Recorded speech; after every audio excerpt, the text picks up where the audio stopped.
नमस्कार बंधुओं। काफ़ी ऊपापोह मची हुई है तीनों कृषि कानूनों को लेके और न्यूनतम समर्थन मूल्य को लेके। तो कुछ चीज़ जो मेरी समझ में आई और कुछ मेरे अपने विचार मैं साथ में तुम लोगों के और आप लोगों के साझा करना चाहूँगा। तीनों कृषि कानून को एक तरफ रखते हुए न्यूनतम समर्थन मूल्य पे जो कुछ समझ में आया, एक तो ये बात समझ में आई कि किसान संघ, भारतीय किसान संघ जो कि राष्ट्रीय स्वयंसेवक संघ से जुड़ा हुआ है, वो भी इस न्यूनतम समर्थन मूल्य के पक्ष में है। और संभवतः आप सबको पता होगा कि 31 अगस्त की उन्होंने एक रेखा खींची थी कि सरकार इस पे कोई नीतिगत फैसला ले, वरना वो पूरे भारत के स्तर पे इसके मांग को माने जाने के लिए अपना आंदोलन भी करेंगे और अपनी बातों को अलग अलग प्रदेशों और अलग अलग जगहों पे रखेंगे भी।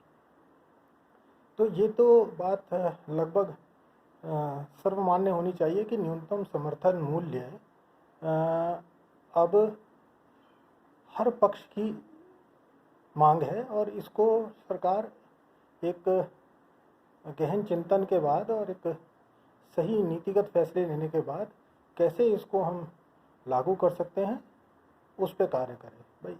क्योंकि अभी तो हम देख रहे हैं ना कि 23 जिन्सों में से एक गन्ना हटा दें जिस पे FRP होता है, बाकी 22 फसलों में से मुख्यतः 2 ही फसल जिन पे गेहूँ और धान पे न्यूनतम समर्थन मूल्य, और वो भी 6% पहले होता था, अब वो 14% तक पहुंचा है। तो ऐसे तो अच्छा नहीं लगता है कि भाई करीब आप 86% किसानों को उनके फसल का वाजिब दाम ना दें, और वो भी सिर्फ गेहूँ और धान की बात कर रहा हूँ मैं। ये तो वही हुआ ना कि किसी सरकारी विभाग में या किसी प्राइवेट कंपनी में कुछ लोगों को तो पूरी तनख्वाह मिले और बाकी सबको पूरी तनख्वाह ना मिले या उनको उससे कुछ कम मिले। तो ये ऐसा तो वहाँ भी संभव नहीं होगा। तो इसके ऊपर हमें थोड़ा सा एक समझदार समाज होने के नाते कोई ना कोई रास्ता निकालना चाहिए।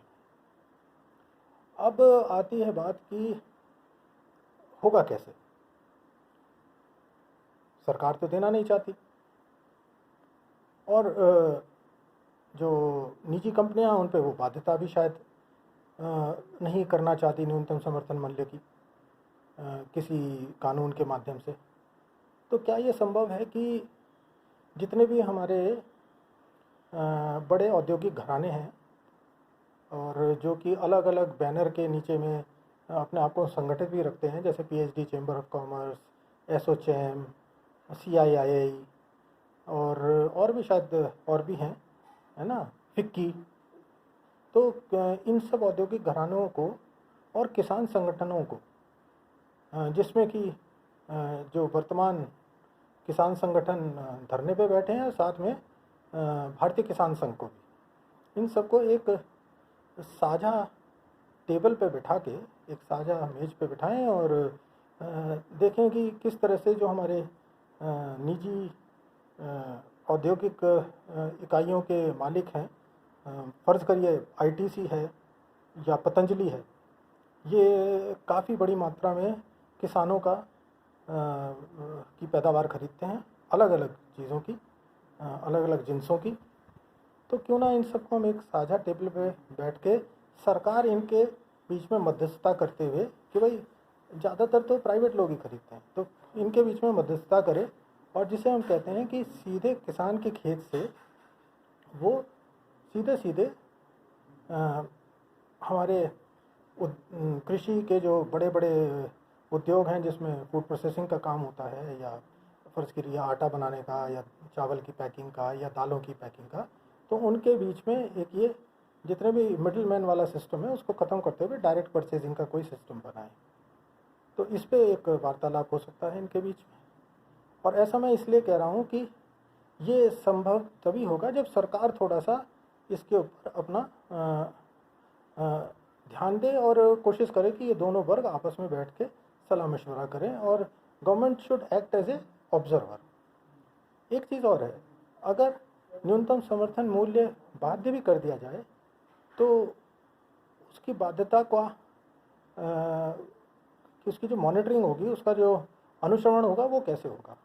तो उसमें हम ऐसा भी कर सकते हैं, जैसा कि अक्सर आपने देखा होगा कि हमने अपने बच्चे के लिए कोई लोन लिया पढ़ाई का, तो उसके गारंटर हम बने माता पिता, है ना। और लोन यदि हम नहीं और बच्चे ने डिग्री कर ली, 1 साल तक उसकी नौकरी भी नहीं लगी, तो वो चुकाने की स्थिति में तो नहीं होता।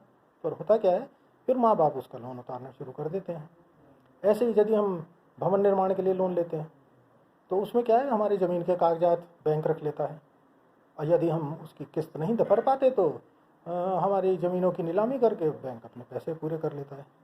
तो संभवतः इसी तरह की व्यवस्था क्या हम अपने कॉरपोरेट सेक्टर के साथ किसानों के नहीं बना सकते कि भाई गारंटर बन जाए सरकार और देनदारी हो उद्योगपतियों की, और यदि इस देनदारी में जो कि न्यूनतम समर्थन मूल्य पे स्थापित होगी नहीं दे पाते हैं उद्योगपति, किसानों को वो पैसा नहीं की भरपाई नहीं कर पाते हैं, तो सरकार फिर उस पैसे को किसानों को दे।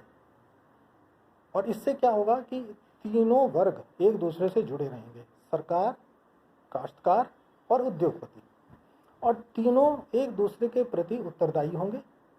And it will be like a vigilant system wherein every entity will try to safeguard its own interest and also look into how the things are not taken in the wrong direction by the other group।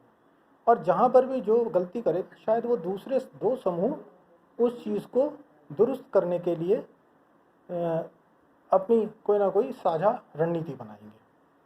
तो पता नहीं कितना उचित होगा ये, पर एक बात तो पक्की है कि न्यूनतम समर्थन मूल्य अब एक पूरे देश में विभिन्न संगठनों की, जिसमें सत्ता पक्ष के भी संगठन हैं और विपक्ष के भी संगठन हैं, आप किसी भी रूप से देख लें उसको, कि वो किसान विरोधी हैं, किसान के पक्ष के हैं, वो किसी राजनीतिक दल के हैं या अराजनीतिक दल के हैं, तो ये न्यूनतम समर्थन मूल्य वाली व्यवस्था ये तो अवश्य लानी चाहिए, क्योंकि इसकी ज़रूरत जो है अब लगभग सभी किसान संवर्ग के संगठनों ने इसको बड़े पुख्ता रूप से सामने ला के खड़ा कर दिया है।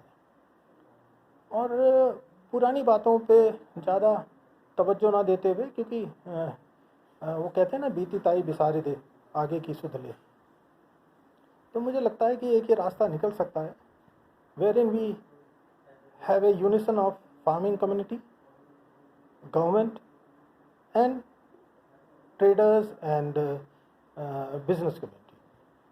So if everything is made transparent, there shouldn't be any problem. अभी क्या है, देखिए आप सब कुछ सब जानते हैं कि बिहार का धान उठ के पंजाब की मंडियों में बिकता है। ऐसा क्यों? ऐसा होना ही नहीं चाहिए। यदि यही धान की प्रोसेसिंग बिहार में ही हो, न्यूनतम समर्थन मूल्य वहीं मिल जाए, तो वहाँ की अर्थव्यवस्था मजबूत होगी। और ये सब विदित है कि आप बाज़ार में घूमते हैं, आप अपने लिए कपड़े लत्ते खरीदते हैं, गाड़ी घोड़ा खरीदते हैं, आप और बहुत कुछ सामान खरीदते हैं, आप अपने मकान बनाते हैं, तो संभवतः जितने भी व्यापारी संवर्ग के लोग हैं उनका एक स्वर में एक ही बात होता है कि उनका जो व्यापार है वो तभी उठता है जब एक अच्छा मानसून आता है। इसलिए व्यापारी वर्ग भी एक अच्छे मानसून के लिए तरसता है, ना ही कि सिर्फ किसान, है ना। तो जब सब चीज़ें प्रकृति से जुड़ी हुई हैं, है ना, ये पानी, ये धरती, ये मिट्टी, ये हवा, है ना, इनके माध्यम से किसान को मिलता है, किसान के माध्यम से व्यापारियों को मिलता है। तो इस पूरी बहस में, इस पूरी एक दूसरे के ऊपर आक्षेप लगाने से शायद हमें कुछ हासिल नहीं होगा। आशा करता हूँ मेरे विचार संभवतः कुछ तो ठीक ही होंगे। यदि आपको समझ में आए तो औरों से साझा करिएगा, नहीं आए तो आपसे करबद्ध विनती है, इस वीडियो को डिलीट कर दीजिएगा। धन्यवाद, शुक्रिया।